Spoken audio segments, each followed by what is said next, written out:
ವೀಕ್ಷಕರೇ, ನಾನು Sujay Raghunath. Welcome to my channel blue waves acupressure and auricular center, Bangalore. ಇವತ್ತಿನ topic central nervous system. ವೀಕ್ಷಕರೇ, ನೀವು ಕುಡ್ದಿರೋರು ವಾಕ್ ಮಾಡೋದನ್ನ ನೋಡಿರ್ಬೇಕು ಅಲ್ವಾ?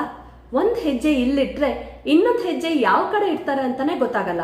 ಈ ಕಡೆ ಹೋಗ್ಬೋದು, ಆ ಕಡೆ ಹೋಗ್ಬೋದು, ಫುಲ್ಲು ವಾಬಲ್ ಆಗ್ತಾ ಇರ್ತಾರೆ. ಫರ್ಮ್ ಆಗಿ ನಡೆಯೋದೇ ಇಲ್ಲ ಅವರು. ಇದು ಕುಡ್ದಿರೋ ಎಫೆಕ್ಟು. ಅಷ್ಟು ನಶೆ ಇರೋದ್ರಿಂದ ಬಾಡಿ ಬ್ಯಾಲೆನ್ಸೇ ಅವ್ರಿಗಿರೋದಿಲ್ಲ. ಈಗ ವೀಕ್ಷಕರೇ, ಇದೇ ತರ ನಾರ್ಮಲ್ ಪರ್ಸನ್ನು ಕೆಲವರು ನೀವು ನೋಡಿರ್ಬೋದು, ಅವ್ರು ನಡೀತಾ ಇದ್ರೆ ಅಯ್ಯೋ ಇವ್ರು ಎಲ್ಲಿ ಬಿದ್ದೋಗ್ತಾರಪ್ಪ ಅಂತ ಅನ್ಸುತ್ತೆ. ಅವರು ಹಾಗೆ ಫರ್ಮ್ ಆಗಿ ಸ್ಟಡಿಯಾಗಿ ನಡೆಯೋದೇ ಇಲ್ಲ. ಒಂದು ಕಾಲು ಇಲ್ಲಿಡ್ತಾರೆ, ಇನ್ನೊಂದು ಕಾಲು ಇಡೋ ಅಷ್ಟೊತ್ತಿಗೆ ಬಾಡಿ ಎಲ್ಲ ಶೇಕ್ ಆಗಿರುತ್ತೆ. ಆ ಥರ ಹೆಜ್ಜೆ ಇಟ್ಕೊಂಡು ಓಡಾಡ್ತಾರೆ ಅವರು. ಇದು ವೀಕ್ಷಕರೇ ಯಾಕೆ ಅಂತಂದ್ರೆ, ಯಾರಿಗೆ ಸೆಂಟ್ರಲ್ ನರ್ವಸ್ ಸಿಸ್ಟಮ್ ವೀಕ್ ಆಗಿರುತ್ತೋ ಅವ್ರಿಗೆ ಈ ಬಾಡಿ ಬ್ಯಾಲೆನ್ಸು ಇರೋದಿಲ್ಲ.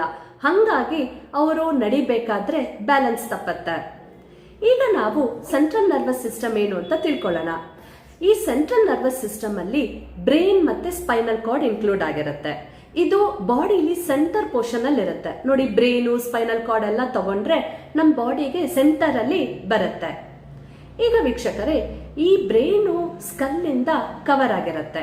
ಈ ಬ್ರೈನ್ ಕೆಲಸ ಏನು ಅಂತಂದ್ರೆ, ಬಾಡಿಯಿಂದ ಇನ್ಫಾರ್ಮೇಶನ್ ತಗೊಂಡು ವಾಪಸ್ ಅದಕ್ಕೆ ಇನ್ಸ್ಟ್ರಕ್ಷನ್ಸ್ ಕೊಡುತ್ತೆ, ಹೀಗ್ ಮಾಡ್ಬೇಕು ಹಾಗೆ ಮಾಡ್ಬೇಕು ಅಂತ. ಈಗ ನೋಡಿ ವೀಕ್ಷಕರೇ, ನಾವು ಕಣ್ ಮಿಟುಕ್ಸೋದ್ರಿಂದ ಹಿಡಿದು ನಡೆಯೋದು, ಓಡೋದು, ಒಳಗಡೆ ಇಂಟರ್ನಲ್ ಸಿಸ್ಟಮು ಎಲ್ಲ ಕೂಡ ಬ್ರೈನ್ ಕಂಟ್ರೋಲ್ ಮಾಡ್ತಾ ಇರತ್ತೆ. ಈಗ ಅದೇ ತರ ಇವಾಗ ಯಾರ್ಯಾರು ಸರಿಯಾಗಿ ನಡೀತಿಲ್ವೋ, ನಾನು ಮುಂಚೆನೆ ಹೇಳಿದ್ನಲ್ವಾ ಸೆಂಟ್ರಲ್ ನರ್ವಸ್ ಸಿಸ್ಟಮ್ ವೀಕ್ ಆಗಿದೆ ಅಂತ. ಸೊ ಈ ವಾಕಿಂಗ್ ಕೂಡ ಡೈರೆಕ್ಟ್ ಆಗಿ ಈ ನರ್ವಸ್ ಸಿಸ್ಟಮ್ಗೆ ಕನೆಕ್ಟ್ ಆಗಿದೆ. ಹಾಗಾಗಿ ವೀಕ್ ಆಗಿದ ತಕ್ಷಣ ಬಾಡಿ ಬ್ಯಾಲೆನ್ಸೇ ಇರೋದಿಲ್ಲ. ಈಗ ವೀಕ್ಷಕರೇ, ಆಕ್ಯುಪ್ರೆಷರ್ ಅಲ್ಲಿ ಈ ಸೆಂಟ್ರಲ್ ನರ್ವಸ್ ಸಿಸ್ಟಮ್ನ ಹೇಗೆ ಇಂಪ್ರೂವ್ ಮಾಡಬೇಕು, ಸ್ಟ್ರಾಂಗ್ ಮಾಡಬೇಕು, ಯಾವ ಪಾಯಿಂಟ್ ಹಾಕೋಬೇಕು ಅಂತ ನೋಡೋಣ. ಇಲ್ಲಿ ಸಿಂಗಲ್ ಪಾಯಿಂಟ್ ಅಲ್ಲಿ ನಾವು ಟ್ರೀಟ್ಮೆಂಟ್ ಮಾಡ್ಬೋದು. ಈ ಪಾಯಿಂಟು ನಮ್ಮ ಬ್ಯಾಕ್ ಆಫ್ ದ ಪಾಮ್. ಇಲ್ಲಿ ನೋಡಿ ವೀಕ್ಷಕರೇ, ಈ ನಕಲ್ ಇದೆ ಅಲ್ವಾ, ನಾವ್ ಹಿಂಗ್ ಫೋಲ್ಡ್ ಮಾಡಿದಾಗ ಇಲ್ಲಿ ನಕಲ್ ಬರುತ್ತಲ್ವಾ, ಈ ಇಂಡೆಕ್ಸ್ ಫಿಂಗರ್ ನಕಲ್ ಸ್ವಲ್ಪ ಕೆಳಗಡೆ ಬಂದ್ರೆ ಇಲ್ಲೊಂಥರ ಗ್ರೂವ್ ತರ ಇರುತ್ತೆ ನೋಡಿ. ಈ ಗ್ರೂವ್ ಅಲ್ಲಿ ಸ್ವಲ್ಪ ಕೆಳಗಡೆ ಈ ಪಾಯಿಂಟ್ ಬರುತ್ತೆ. ಇದು ಎರಡು ಕೈಲೂ ಇದೆ. ಈ ಪಾಯಿಂಟ್ ನ ನಾವು ಫಸ್ಟ್ ಆಕ್ಟಿವೇಟ್ ಮಾಡಿ, ಇಲ್ಲಿ ವೀಕ್ಷಕರೇ ನಾನು ಚಕ್ರ ಮ್ಯಾಗ್ನೆಟ್ ನ ಯೂಸ್ ಮಾಡ್ತಾ ಇದ್ದೀನಿ. ಚಕ್ರ ಮ್ಯಾಗ್ನೆಟ್ ನೋಡಿ ಈ ತರ ಪ್ಲೇಸ್ ಮಾಡಬೇಕು. ಅಂದ್ರೆ ಚಿಕ್ಕ ಮ್ಯಾಗ್ನೆಟ್ ಯೆಲ್ಲೋ ಕಲರ್ ಇರಬೇಕು, ಔಟ್ಸೈಡ್ ಮ್ಯಾಗ್ನೆಟ್ ವೈಟ್ ಕಲರ್ ಇರಬೇಕು. ಸೊ ಈ ತರ ಇದು ಸ್ಕಿನ್ ಟಚ್ ಆಗೋ ತರ ಹಾಕೋಬೇಕು. ಹೀಗೆ ಈ ತರ.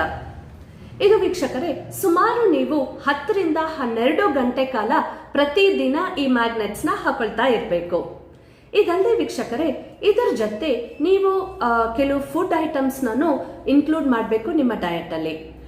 Eggs, avocados, pumpkin seeds, nuts, walnuts ಅಂತೂ ಮರೆಯೋದಕ್ಕೆ ಆಗೋದಿಲ್ಲ.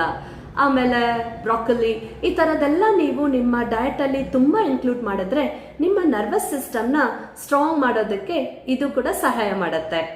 ಇವತ್ತಿನ ವಿಡಿಯೋಲಿ ಇಷ್ಟೇ ವೀಕ್ಷಕರೇ. Thank you.